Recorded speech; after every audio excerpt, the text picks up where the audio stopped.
주님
사랑 전파된 곳에 오세요 빛나도록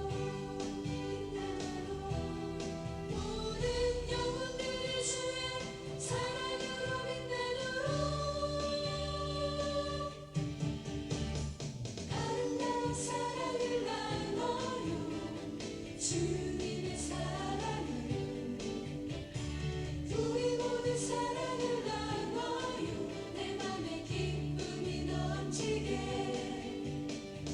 아름다운 사랑을 나눠요 주님의 사랑을 우리 모두 사랑을 나눠요 내 맘에 기쁨이 넘치게 사랑을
존귀 찬양과 경배를 돌릴지어다.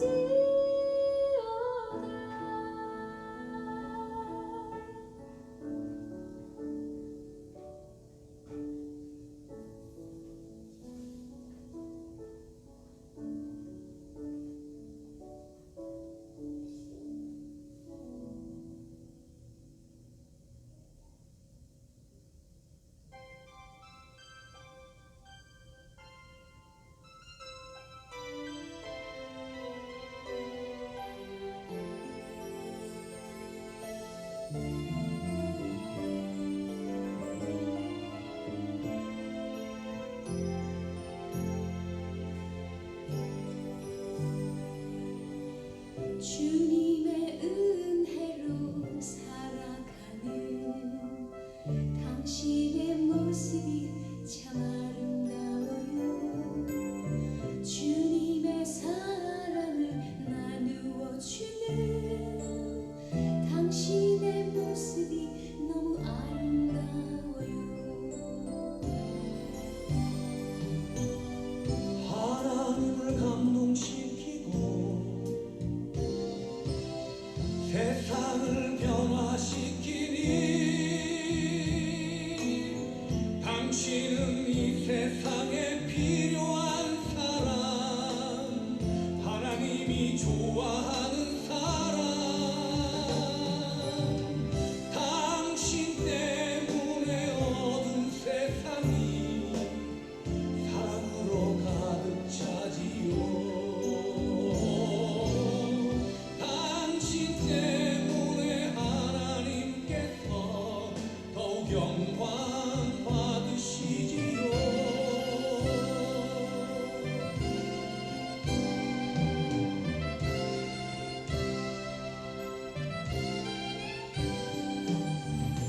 말씀에 순종하며 살아가는 당신의 믿음이 참 아름다워요. 주님이 맡긴 사명 감당자는 당신의 모습이 너무 아름다워요. 하나님을 감동시키고 세상을 변화시키니 당신은 이 세상에 필요한 사람, 하나님이 기뻐하는 사람. 당신 때문에 어두운 세상이 찬양으로 가득 차지요. 당신 때문에 하나님께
가장 깊이 이해하신단다.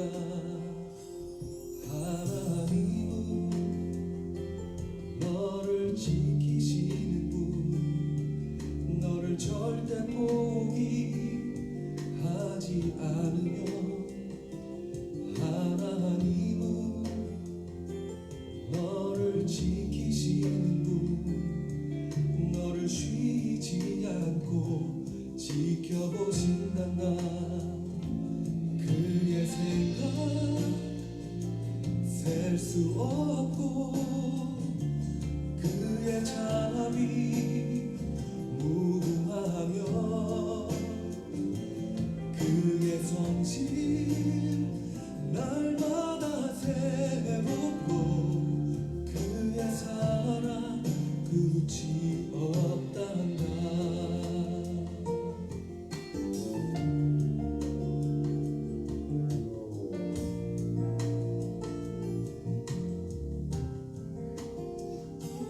하나님은 너를 원하시는 분, 이 세상 그 무엇 그 누구보다. 하나님은 너를 원하시는 분, 너와 같이 있고 싶어 하신단다. 하나님은 너를 인도하는 분, 광야에서도 폭풍 중에도. 하나님은 너를 인도하는 분, 푸른 초장으로 인도하신단다. 그의 생각 셀 수 없고, 그의 자비 무궁하며, 그의 성실 날마다 새롭고, 그의 사랑 끝이 없단다. 그의 생각 셀 수 없고, 그의 자비 무궁하며, 그의 성실 날마다 새롭고, 그의 사랑 끝이 없단다. 그의 생각 셀 수 없고, 그의 자비 무궁하며, 그의 성실 날마다 새롭고, 그의 사랑 끝이 없단다. 그의 사랑 끝이 없단다.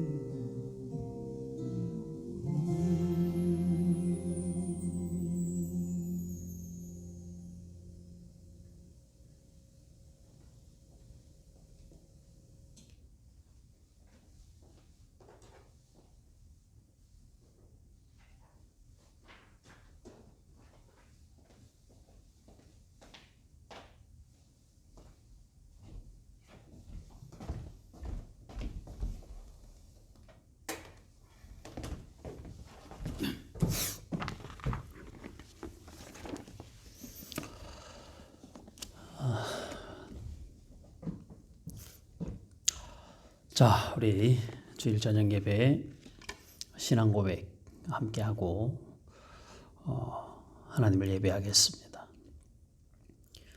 전능하사 천지를 만드신 하나님 아버지를 내가 믿사오며 그 외아들 우리 주 예수 그리스도를 믿사오니 이는 성령으로 잉태하사 동정녀 마리아에게 나시고 본디오 빌라도에게 고난을 받으사 십자가에 못 박혀 죽으시고 장사한 지 사흘 만에 죽은 자 가운데서 다시 살아나시며 하늘에 오르사 전능하신 하나님 우편에 앉아 계시다가 저리로서 산자와 죽은 자를 심판하러 오시리라.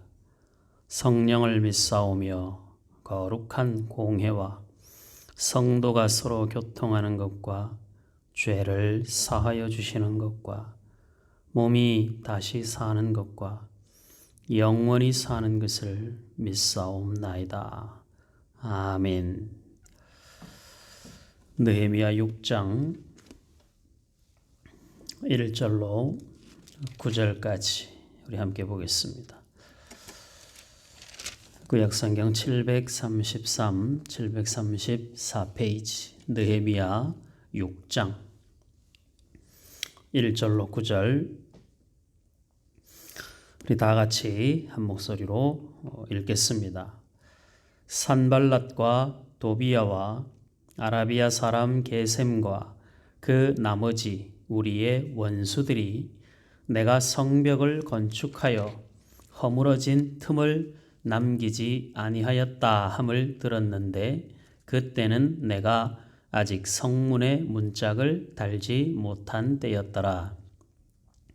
산발랏과 게셈이 내게 사람을 보내어 이르기를 오라 우리가 오노 평지 한 촌에서 서로 만나자 하니 실상은 나를 해하고자 함이었더라.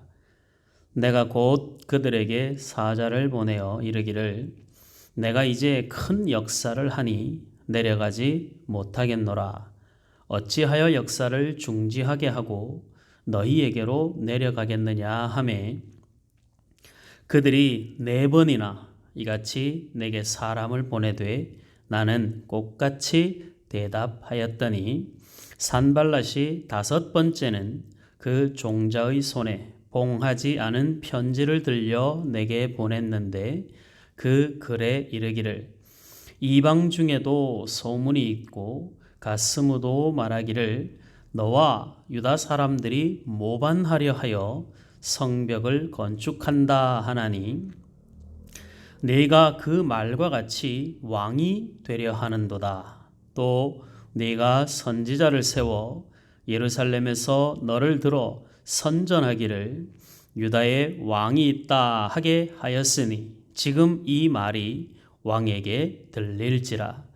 그런즉 너는 이제 오라 함께 의논하자 하였기로 내가 사람을 보내어 그에게 이르기를 네가 말한 바 이런 일은 없는 일이요 내 마음에서 지어낸 것이라 하였나니 이는 그들이 다 우리를 두렵게 하고자 하여 말하기를 그들의 손이 피곤하여 역사를 중지하고 이루지 못하리라 함이라. 이제 내 손을 힘있게 하옵소서 하였노라. 아멘.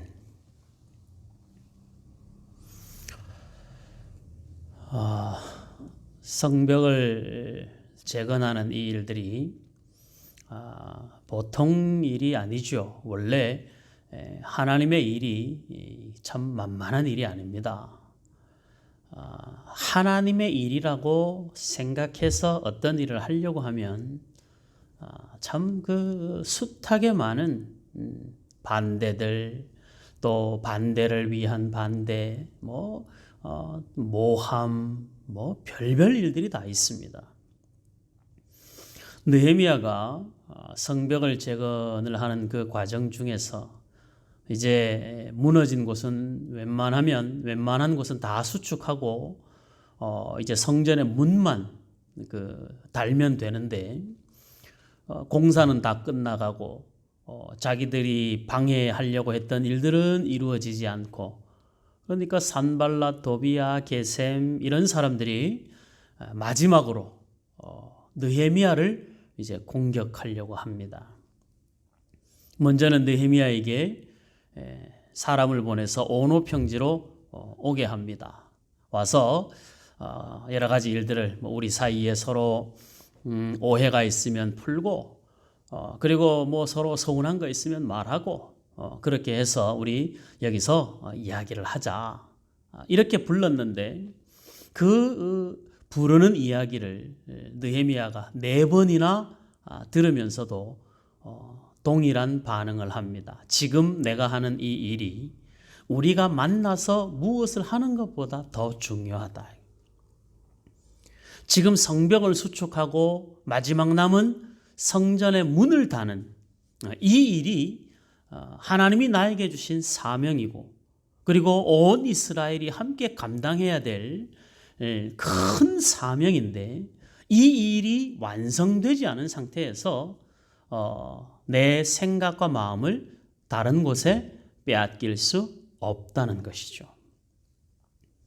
이게 참 지도자가 가지고 있어야 될 분별력이기도 합니다.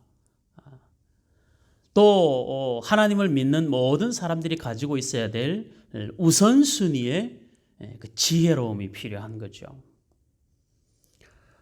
성벽도 거의 다 완성이 됐고, 뭐 이제 성전문 하나만 달면 되는데, 자신의 반대편에 섰던 사람들이 와서 평화의 회담을 하자고 하니 느헤미야의 입장에서 봤을 때 혹할 수 있는 말인 것이죠.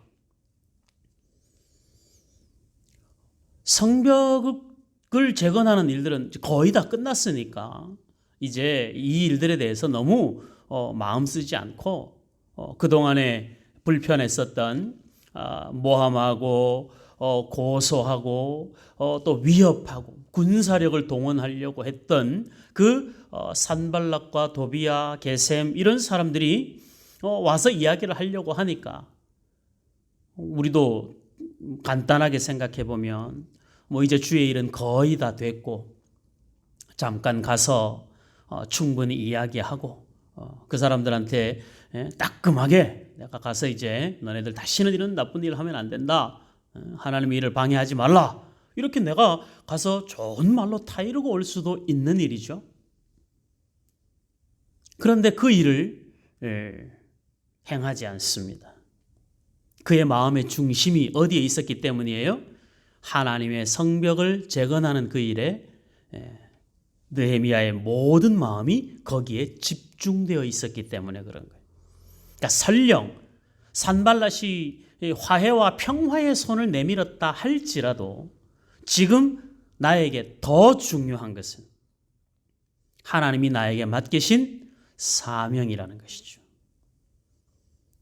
믿는 사람이 선한 일로 포장되어 있는, 혹은 선한 일 그 자체가 지금 내가 당장 해야 할 하나님의 일들과 완성하고 마무리 지어야 될 하나님의 일들을 제외하고 우선순위를 다른 곳에 빼앗기는 것은 아주 지혜롭지 못한 것입니다. 사람에게 있어서, 우리 이 예수를 믿는 저와 여러분들에게 있어서 우선순위 가운데 가장 중요한 건 뭐라고 했었죠? 이거 뭐 죽었다 깨어나도 예배입니다. 예배는 다른 어떤 것과 그 우선순위를 논할 수 있는 대상 자체가 아니어야 합니다. 주일은 정해진 것이요, 예배는 정해진 것이고, 그 시간에 융통성은 있을 수 있지만 교회가 정하고 그리고 함께 공동체로 예배하는 그 시간은 우리가 다른 계획을 잡을 그 어떤 계획들보다도 이미 정하여진 하나님과의 약속, 교회와의 약속이라는 사실을 언제나 명심해야 합니다. 살다 보면 이렇지 않은 일들이 너무 많죠. 느헤미야가 마음이 선한 마음으로 산발랏을 만나러 가든 아니면 뭐 어떤 마음을 가지고 가든 산발랏을 만나서 생각하고자 하는 그 생각은 하나님이 주시는 마음이 아닌 것이죠. 그래서 느헤미야가 우선순위를 정확하게 산발랏에게 이야기를 합니다. 갈 수 없다. 갈 수 없다. 거기서 어떤 결과를 낼 수 있어도 내가 지금 거기를 가는 것이 아니라 내가 지금 해야 할 일은 성벽을 마무리하고 성전의 문을 다는 것이 우선되어야 된다라고 생각하고 실제로 그렇게 행동을 하는 거예요. 성도 여러분들, 이번 한 주간 살면서도 이번 주간은 또 명절이 끼어 있고 금요일 날은 명절이기도 하죠. 금요일 저녁에도 우리 방송이지만 예배합니다. 똑같은 시간에. 안 하면 저도 편해요. 여러분들도 편하고 저도 편하고 그 시간에 하고 싶은 거 하고 쉬고 싶은 거 쉬고 얼마든지 그렇게 할 수 있습니다.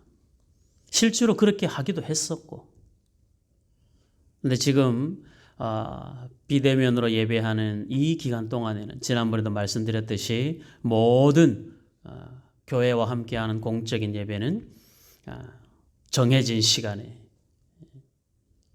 하기로 저도 그렇게 하나님 앞에 기도했고 여러분들에게 그렇게 미리 말씀도 드렸습니다. 아유, 목사님 좀 융통성 있게 하시죠. 융통성 좋습니다. 융통성이 어떨 때 보면 되게 온유해 보이기도 하고 사람이 좀 넉넉하고 여유로워 보이기도 합니다. 목사가 여유롭고 사람이 여유로운 것보다 더 중요한 건 그 여유로움이 하나님의 영광을 덮을 수 없고 하나님의 소원을 중단할 수가 없는 것이죠. 여러분들의 삶의 우선순위를 잘 정하시기를 바랍니다. 언제나 한 주간의 삶의 주의를 중심에 놓고 하루의 삶의 예배를 중심에 놓고 우리의 삶의 기준과 방향을 정하면 우리는 결단코 하나님의 그늘에서 벗어나지 않게 되는 것이죠.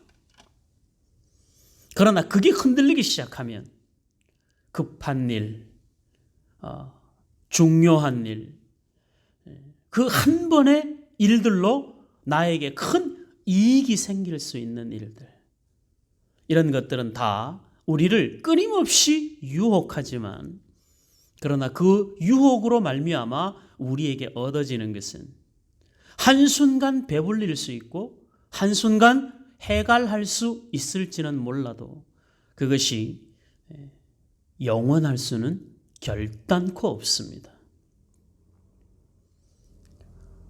느헤미야는 합리적으로 생각해 보면 산발랏을 만나서 잘 구슬려서 잘 설득해서 하나님의 일에 오히려 동참시키면 더 좋은 일 아닌가 생각할 수 있는 일이죠. 아니면 가서 단판을 지어서 다시는 하나님의 일에 방해 놓지 못하도록 단호하게 선을 그을 수도 있죠. 어떤 것이든 그 자체가 나쁜 건 아니잖아요.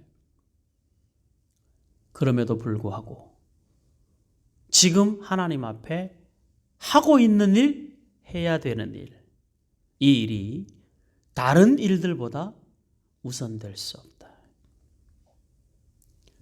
그래서 정말 주일을 잘 지키려면 주일이 내 한 주간의 삶에서, 작게는 한 주간의 삶에서 주일이 나에게 가장 소중한 시간, 예배하는 시간, 안식하는 시간, 성도의 교제를 나누는 시간, 내 영과 육을 재충전하는 시간으로 내 삶의 그 시간, 그 날을 귀하게 여기고 소중하게 생각할 때 그 날을 온전히 구별할 수 있게 되는 거예요. 근데 그 날이 하나님이 나에게 주신 복된 날이라 우리가 여기지 않으면 우리는 주일도 우리의 이익을 쫓아서 우리의 필요를 따라서 하나님이 중심이 아닌 우리 마음대로 사용해버리게 되는 것이죠. 정해진 예배의 시간도 세상 사는 게 바빠, 먹고 사는 것이 목구멍이 포도청이라 숱하게 많은 이유들이 있습니다. 그러나 여러분들 우선순위를 잘 정하고 하나님이 원하시는 그 삶을 우리의 삶에 먼저, 어떤 것보다 먼저 그의 나라와 의를 구하는 것을 우리의 삶의 기준으로 세워놓으면 오히려 선택하는 영역이 담백해지고 어떤 것을 결정하는 데 있어서도 더 쉬워집니다. 내가 흔들리니까 그때그때마다 상황에 따라서 이렇게 하기도 하고 저렇게 하기도 하지, 그 모든 것이 딱 결정해 놓으면요 오히려 쉬워져요. 우선순위를 지혜롭게 정할 수 있기를 바랍니다. 하나님을 우선하시고 예배를 우선하시고 결단코 하나님이 외면하지 않습니다. 4번에 걸친 초청에 느헤미야가 응하지 않자 5번째는 이제 편지를 보냅니다. 봉하지 않은 편지를 보내요. 그래서 누구라도 그 안에 새로운 이야기를 담을 수 있는 여지를 만들어 놓습니다. 아주 세상은 간교합니다. 실질적으로 하는 모든 말은 느헤미야를 다 위한다는 말이에요. 느헤미야에게 이러이런 소문이 있던데 너 들어봤냐? 너가 성벽을 이렇게 잘 재건을 하니까 이스라엘 사람들이 당신을 왕으로 세우려고 한다는데 너 혹시 그 소리 들어본 적 있냐? 그런데 너가 만약에 왕이 되려고 하면 페르시아 왕이 어떻게 생각하겠냐? 이거 소문이지? 하고 느헤미야에게 던지는 거예요. 이거 소문이지? 그러니까 이 소문이 계속 커지면 안 되잖아. 그러니까 빨리 와서 이 소문을 우리가 잠잠하게 하자. 이거 뭐 나 혼자 할 수 있는 일이 아니라 당신이 와서 이건 아닙니다. 나는 그럴 마음이 없습니다. 이렇게 정확하게 말을 해야지. 그래야 이 문제가 풀린다. 얼마나 기가 막힌 말이에요.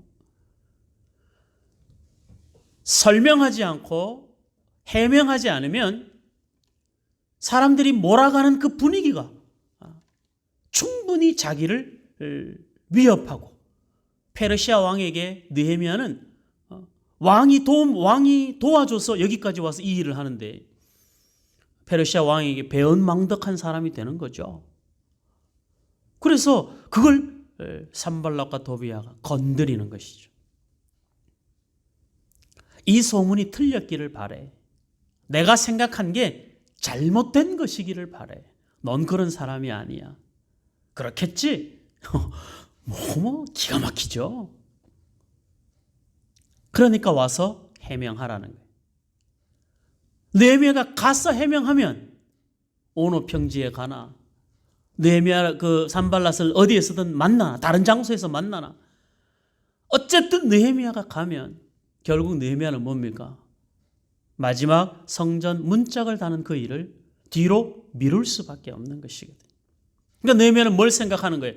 내가 가진 나를 모함하는 일들에 대한 나의 변명과 해명도 중요하고, 내가 이것을 충분히 설명하지 않아서 내가 페르시아 왕에게 유대의 왕이 되려고 한다는 소문이 혹 거리로 들어가서 거기에서 내가 페르시아 왕에게 소환을 당하거나 또는 총독의 자리를 박탈하는 그런 상황이 생길지라도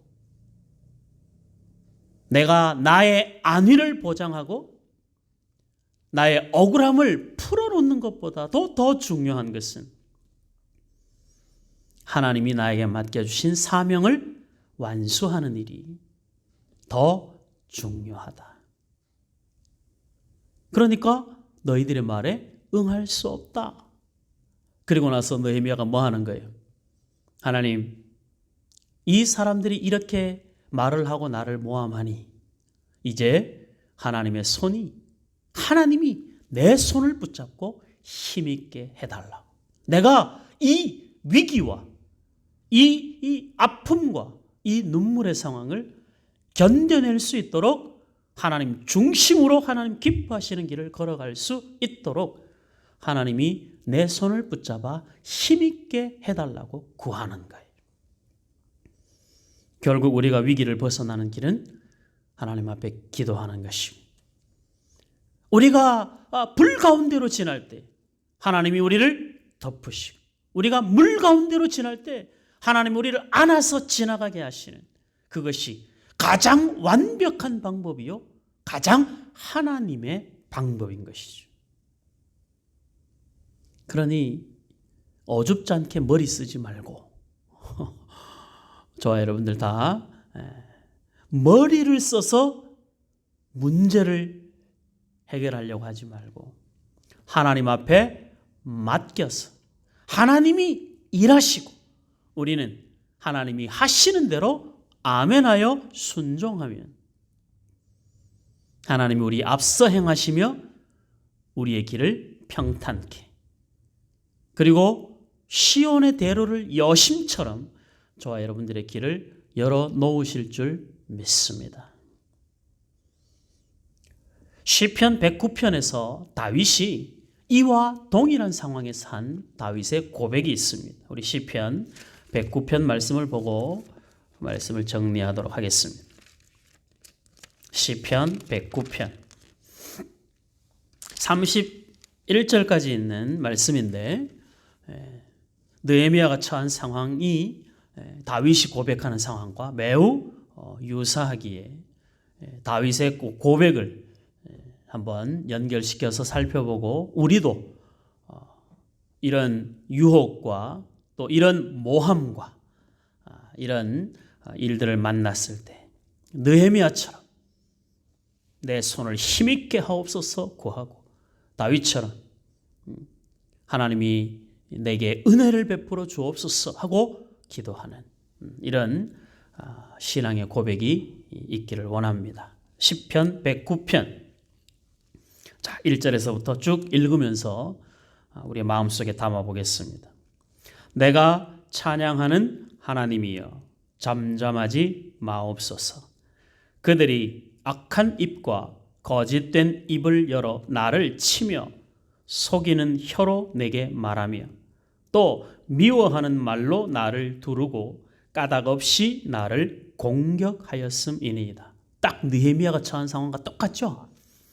느헤미야가 다윗보다 한참 후대의 사람인데 다윗도 이런 일들을 겪었고 느헤미야도 그런 일들을 겪고 오늘 저와 여러분들도 이런 일들 무수히 많이 겪으면서 살아갑니다.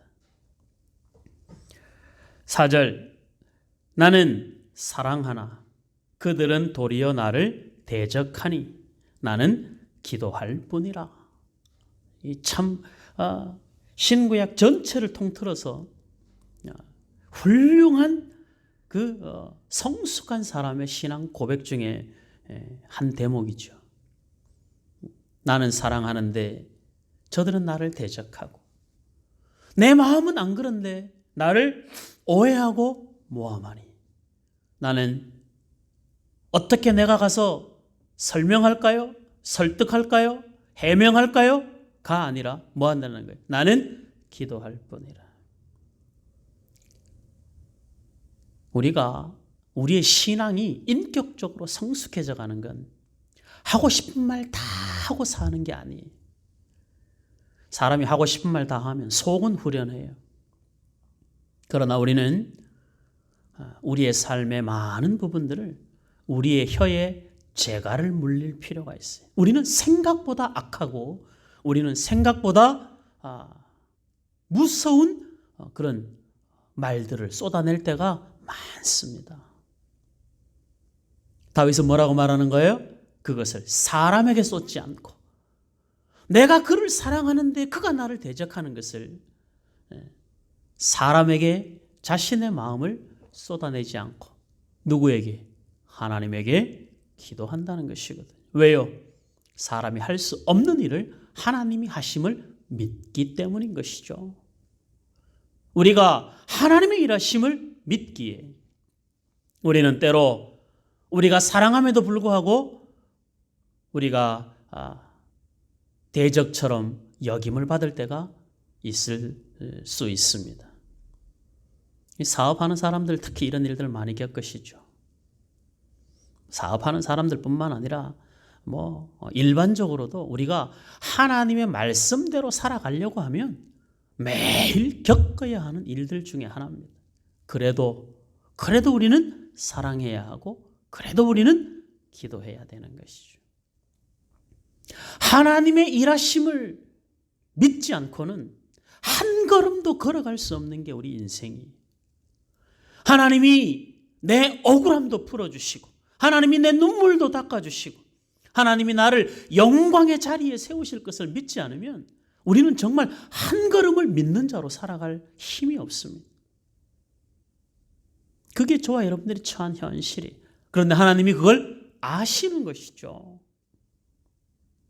내가 어디 앞에 서서 방황하고 있는지, 내가 어떤 문 앞에 서서 울고 있는지를 하나님이 아시는 거예요. 그것을 경험한 다윗이 나를 나보다 더 잘 아시는 하나님, 하나님이 많은 수가 있고 하나님이 많은 생각이 있으시니까 지금 나로 하여금 이 길을 지나가게 하고 이 상황을 겪게 하고 이 말을 듣게 하고 이런 문제 앞에 나를 세우시는구나 라고 여길 수 있게 되는 것이죠. 결과를 쥐고 계신 분이 하나님이라면 과정은 당연히 알고 계셔야죠. 과정을 모르는데 어떻게 결과를 우리에게 주실 수 있습니까?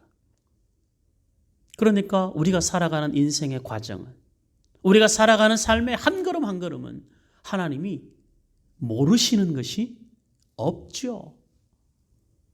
그러니 우리를 이해하실 수 있고, 그러니 우리를 용서하실 수 있고, 그럼에도 불구하고 우리를 사랑하실 수 있는 하나님이신 거예요. 그분이 우리에게 주시는 결과는 언제나 합력하여 선을 이루시는 겁니다. 우리는 그것을 믿음으로 고백할 수 있기 때문에 우리가 지나가는 인생의 모든 과정들을 담담하게 받아들일 수가 있게 되는 것이죠. 다윗이 지금 그 고백을 하고 있는 거예요. 내가 맞부딪혀 싸운 것 아니고 나는 사랑했는데, 사랑하는 마음으로 한 건데, 그런데 나를 대적으로 여기니 어떡하겠습니까 하나님?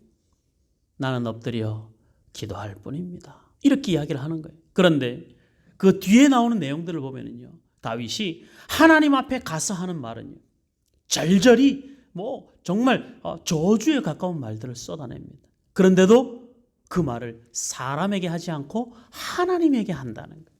왜요? 우리가 하나님 앞에 쏟아내는 그 어떤 말들도 하나님은 기도로 받으시기 때문에 그런 거예요. 그러니까 사람한테 원망하지 말고, 사람을 정죄하지 말고, 정죄할 마음이 생기거든 하나님 앞에 기도하고, 판단할 마음이 생기거든 하나님 앞에 엎드려 구하고, 하나님 혹 나는 그런 사람 아닌가, 혹 나는 내가 말하고자 하는 그 말과 동일한 모습이 나에게는 없는가. 그래서 스스로 자기를 살필 줄 알아야 되는 것이죠. 그게 훌륭해지는 과정인 거예요. 자, 5절, 그들이 악으로 나의 선을 갚으며 미워함으로 나의 사랑을 갚아싸우니. 기가 막힐 일이죠. 악인이 그를 다스리게 하시며, 이제부터 이제 다윗의 본심이 나와요. 연약한 인간의 본성이 나옵니다. 악인이 그를 다스리게 하시며 사탄이 그의 오른쪽에 서게 하소서. 그가 심판을 받을 때에 죄인이 되어 나오게 하시며 그의 기도가 죄로 변하게 하시며 그의 연수를 짧게 하시며 그의 직분을 타인이 빼앗게 하시며 그의 자녀는 고아가 되고 그의 아내는 과부가 되며 그의 자녀들은 유리하며 구걸하고 그들의 황폐한 집을 떠나 빌어먹게 하소서. 고리대금하는 자가 그의 소유를 다 빼앗게 하시며 그가 수고한 것을 낯선 사람이 탈취하게 하시며 그에게 인애를 베풀 자가 없게 하시며 그의 고아에게 은혜를 베풀 자도 없게 하시며 그의 자손이 끊어지게 하시며 후대에 그들의 이름이 지워지게 하소서. 여호와는 그의 조상들의 죄악을 기억하시며 그의 어머니의 죄를 지워버리지 마시고 그 죄악을 항상 여호와 앞에 있게 하사 그들의 기억을 땅에서 끊으소서. 무시무시하죠? 이게 지금 다윗이 한 기도라고 믿어지세요? 상상이 안 가죠? 인간의 본성은 다윗 아니라 그 어떤 사람도 본성은요, 억울한 생각을 가지고 행하는 모든 일들은 다 이런 말들을 쏟아낼 수밖에 없어요. 정말 해 아래 새 것이 없습니다. 우리가 저도 마찬가지고요. 그럴듯하게 포장되어 있으니 그나마 괜찮아 보이지. 우리의 속사람을 한번 휘저어 놓으면, 우리의 감정을 한번 건드려 놓으면, 우리의 이 마음들을 한번 건드려 놓으면 주체할 수 없는 분노와 이 상함이 쏟아져 나오는 거예요. 그건 누구나 예외가 없습니다. 문제는 그렇게 그 방향으로 계속 가느냐, 아니면 그렇게 쏟아냈다 할지라도 돌이켜 하나님께로 돌아가느냐, 이건 다른 것이죠. 자, 다윗이 이제 뒤에 어떻게 하는지 보겠습니다. 16절, 그가 인자를 베풀 일을 생각하지 아니하고 가난하고 궁핍한 자와 마음이 상한 자를 핍박하여 죽이려 하였기 때문이니이다. 다윗은 충분히 그 사람들이 그 벌을 받아야 되는 충분한 이유가 있다라고 생각을 하는 것이죠. 17절, 그가 저주하기를 좋아하더니 그것이 자기에게 임하고 축복하기를 기뻐하지 아니하더니 복이 그를 멀리 떠났으니 또 저주하기를 옷 입듯 하더니 저주가 물같이 그의 몸속으로 들어가며 기름같이 그의 뼈 속으로 들어갔나이다. 저주가 그에게는 입는 옷 같고 항상 띠는 띠와 같게 하소서. 이는 나의 대적들이 곧 내 영혼을 대적하여 악담하는 자들이 여호와께 받는 보응이니이다. 살 떨려서 더 못 읽겠죠. 자, 그 다음에 21절, 그러나 주 여호와여, 주의 이름으로 말미암아 나를 선대하소서. 주의 인자하심이 선하시오니 나를 건지소서. 나는 가난하고 궁핍하여 나의 중심이 상함이니이다.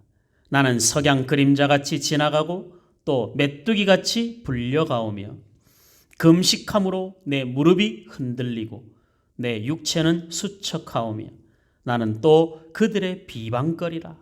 그들이 나를 보면 머리를 흔드나이다. 여호와 나의 하나님이여, 나를 도우시며 주의 인자하심을 따라 나를 구원하소서. 이것이 주의 손이 하신 일인 줄을 그들이 알게 하소서. 주 여호와께서 이를 행하셨나이다. 아멘. 느헤미야도 이렇게 고백하죠. 내 손을 힘있게 하나님이 붙잡아 달라고. 다윗은 하나님의 능하신 손이 이 일을 하셨음을, 나를 향하여 저주하고 나를 향하여 공격하는 그 사람들이 하나님이 일하신 손을 보게 해달라는 거예요. 28절, 그들은 내게 저주하여도 주는 내게 복을 주소서. 그들은 일어날 때에 수치를 당할지라도 주의 종은 즐거워하리이다. 나의 대적들이 욕을 옷 입듯 하게 하시며 자기 수치를 겉옷같이 입게 하소서. 내가 입으로 여호와께 크게 감사하며 많은 사람 중에 찬송하리니 그가 궁핍한 자의 오른쪽에 서사 그의 영혼을 심판하려 하는 자들에게서 구원하실 것이미로다. 아멘. 이 세상에 어떤 사람이 나를 공격해도 하나님이 나를 넉넉히 지켜주실 것이라. 하나님의 은혜는 우리에게 산 같아서, 저와 여러분들이 어떤 상황에서도 우리를 향한 하나님의 사랑은 변함이 없습니다. 하나님이 우리를 사랑하시는 것이 분명하고 우리가 하나님의 자녀임도 분명하고 우리 또한 하나님을 사랑하는 것이 분명하면 세상의 이야기에 마음 흔들리지 마시고 세상의 공격에 주눅들지 마시고 다윗처럼 하나님 앞에 기도하시기 바랍니다. 느헤미야처럼 내 손을 힘있게 붙들어 달라고 기도하시기 바랍니다. 17절에 있는 저주를 좋아하는 사람들은 그 저주가 자기에게 임하고 축복을 기뻐하지 않기 때문에 복이 그를 떠나갑니다. 저주하기를 옷 입듯 하는 사람은 그 저주가 물같이 자기 속으로 들어가고 기름같이 그의 뼛속으로 들어가는 겁니다. 바꾸어 말하자면 저와 여러분들의 삶 속에서 우리가 축복을 좋아하면 축복이 우리를 가까이 하고 우리가 다른 사람을 선대하면 그 선대하는 은혜가 물같이 나의 몸속으로 뼛속으로 들어오는 것 아니겠습니까? 그것이 하나님의 방법입니다. 느헤미야를 공격하는 산발락과 도비야와 게셈은 결국 느헤미야를 굴복시키지 못합니다. 하나님이 느헤미야를 지키시기 때문에 그렇습니다. 인생의 숱하게 많은 고난의 길을 지나온 그 다윗도 그의 본성에서 쏟아져 나오는 숱하게 많은 악함의 이야기를 쏟아낼 수밖에 없는 본성적 악함이 그에게 있을지라도 그가 마지막에 구하는 것은 하나님이 나를 지켜주시고 나를 긍휼히 여겨달라는 거예요. 저 사람들이 저주하는 것처럼 나도 저주하지 않고 저 사람들이 핍박하는 것처럼 나도 대응하지 않고 나는 그저 기도할 뿐이라. 나는 그저 묵묵히 주의 길을 걸어갈 뿐이라. 그것이 느헤미야의 고백이요 다윗의 고백입니다. 저와 여러분들이 세상을 살아가면서 겪게 되는 수많은 어려움들, 억울함들, 정말 견딜 수 없는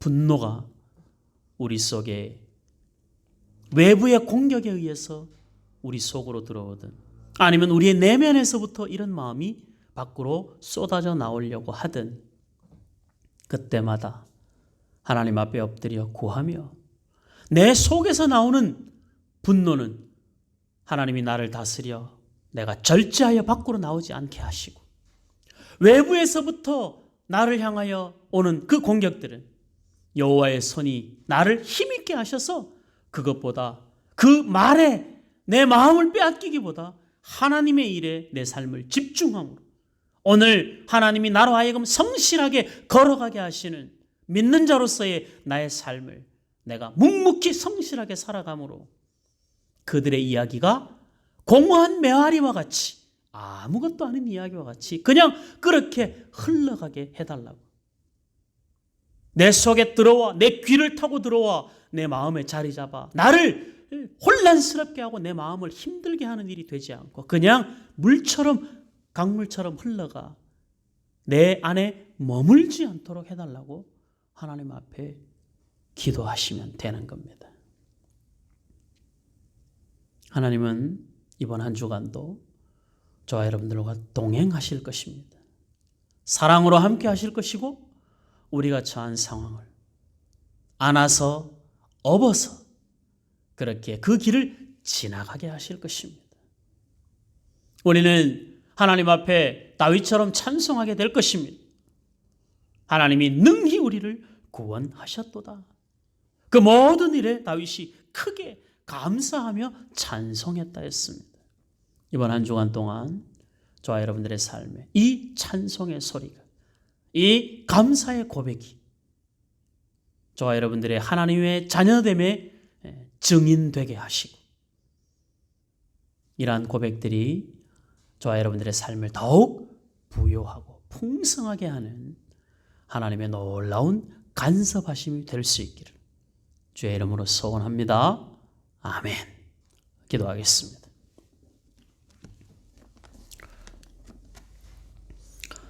하나님 아버지 감사합니다. 하나님의 일을 온전히 행하고자 하면 얼마나 많은 방해거리들이 있는지, 우리의 우선순위를 흔들어 놓고 하나님을 향한 거룩한 소원도 흔들어 놓고 이제 뭔가 제대로 주 앞에 서고자 하는 마음도 흔들어 놓아서 모든 것이 어그러지도록 만드는 것이 세상의 소리라면 우리가 단호히 듣지 않게 하시고 마음에 담아두지 않게 하시고 하나님의 선하신 인도하심이 우리와 함께함을 믿으며 그 모든 것들을 별일 아닌 것처럼 여길 수 있는 믿음 주시고 그냥 강물에 흘려 보낼 수 있는 그 믿음을 허락하여 주시옵소서. 세상의 소리에 집중하느라 하나님의 말씀을 잃어버리지 않게 하시고 하나님의 말씀에 집중하는 동안 세상의 소리가 흘러 지나갈 수 있도록 인도하여 주시옵소서. 우리는 저주하는 자가 아니라 축복하는 자가 되게 하시고 우리는 판단하거나 정죄하는 자가 아니라 격려하고 위로하는 자 되게 하여 주시옵소서. 그것이 우리의 옷이 되게 하시고 그것이 우리 안에 뼈와 기름이 될 수 있도록 우리 하나님 아버지 도와주시옵소서. 믿는 자로 살아가는 우리의 삶에 고난이 끊임이 없고 환난이 멈추지 않는 듯 보이지만 그러나 그 모든 과정 속에 하나님 우리와 함께 하시고 합력하여 선한 길로 인도하심을 믿사오니 하나님만 의지하여 믿음으로 믿음의 길 걷게 하여 주시옵소서. 하나님을 사랑하는 일에 더 열심을 품게 하시고 하나님께 영광이 되는 복된 삶을 살아낼 수 있도록 우리 하나님 아버지 도와주시옵소서. 한 주간 우리의 삶의 자리가 때로 두렵고 우리가 감당해야 할 일들, 지고 가야 할 일들이 너무 버거울 때가 있겠지만 그때마다 하나님 앞에 엎드려 기도하게 하시고 우리 하나님이 우리의 입술에서 불평과 원망은 닫으시고 찬송과 감사만 고백할 수 있도록 은총을 더하여 주시옵소서. 하나님의 일하심이 우리의 몸과 마음과 영혼을 새롭게 하시는 주의 크고 놀라우신 긍휼하심이 사랑하는 주의 성도들 각 사람 심령 속에 온전히 역사하여 주시옵소서. 명절을 앞두고 우리의 마음이 쓸데없는 일로 분주하지 않게 하시고 하나님께 더 집중하게 하시고 하나님께 더 기도하게 하시고 믿지 않는 가족들 더 사랑하게 하시고 마음 다해 섬길 수 있도록 은혜를 베풀어 주시옵소서. 하나님 아버지, 우리 속에 하나님의 마음과 하나님의 성품을 닮아가는 일에 이번 한 주간도 열심을 다하겠사오니 매 순간 모든 과정 우리 하나님이 눈여겨보시고 우리로 하여금 기쁨으로 그 길 걷게 하여 주시옵소서. 찬송과 감사와 영광이 오직 하나님께만 올려지는 복된 삶이 우리 샘솟는 교회 모든 성도들의 삶의 열매로 나타나게 하여 주시옵소서. 예수님 이름으로 기도하옵나이다. 아멘. 하늘에 계신 우리 아버지여, 이름이 거룩히 여김을 받으시오며 나라의 임하옵시며 뜻이 하늘에서 이룬 것 같이 땅에서도 이루어지이다. 오늘날 우리에게 일용할 양식을 주옵시고 우리가 우리에게 죄 지은 자를 사하여 준 것 같이 우리의 죄를 사하여 주옵시고 우리를 시험에 들게 하지 마옵시고 다만 악에서 구하옵소서. 대개 나라와 권세와 영광이 아버지께 영원히 있사옵나이다. 아멘. 감사합니다. 한 주간 여러분들 건강 조심하시고 명절 앞두고는 날씨가 좀 풀린다고 하는데 내일 또 모레 이틀 동안은 날씨가 많이 추워진다고 합니다. 감기 조심하시고 무엇보다도 명절에 어르신들, 부모님들 사랑으로 잘 섬길 수 있기를 바랍니다. 코로나로 인해서 많은 것들이 제약되어 있지만 그래도 할 수 있는 대로 여러분들의 따뜻한 마음을 담아서 거기에 하나님의 은혜와 사랑을 얹어서 그렇게 사랑으로 섬기는 귀한 시간 될 수 있기를 바라고 그것이 복음 전하는 귀한 기회가 될 수 있었으면 좋겠습니다. 한 주간 행복하게 잘 지내시고 아까 우리 예배 전에 점심 지나고 그 수빈이한테서 연락이 왔는데 내일 휴가를 나온답니다. 보름 동안 휴가를 나온다는데 코로나라서 뭐 여러 가지 많이 제약이 있겠지만 그래도 오랜만에 이제 휴가 나와서 얼굴 보게 되는데 여러분들 제가 수빈이랑 연락할 때마다 우리 샘선교회 성도님들이 정말 부모의 마음을 가지고 너 위해서 많이 기도하고 있다 그 이야기를 빼놓지 않고 했습니다. 여러분들 그렇게 많이 기도해 주셔서 감사하고 건강한 모습으로 일병 달고 이제 휴가를 나온다고 하니까 여러분들이 마음을 담아서 또 사랑으로 잘 보살펴 주시기 바랍니다. 자, 남은 시간도 평안히 보내시고 주중에 급한 소식 없기를 바랍니다.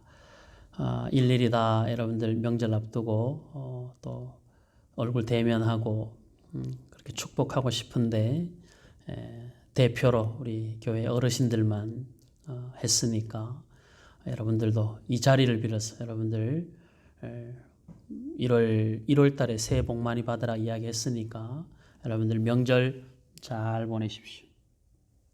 그리고 우리 교회 학교 아이들도 명절 잘 보내고 건강하게 여기 교회를 왔으면 목사님이 세뱃돈도 줬을 텐데 세뱃돈 받고 싶으면 교회 오면 세뱃돈 줘요. 평안한 밤 보내십시오. 수요일 날 방송으로 함께 예배 시간에 만나도록 하겠습니다. 감사합니다.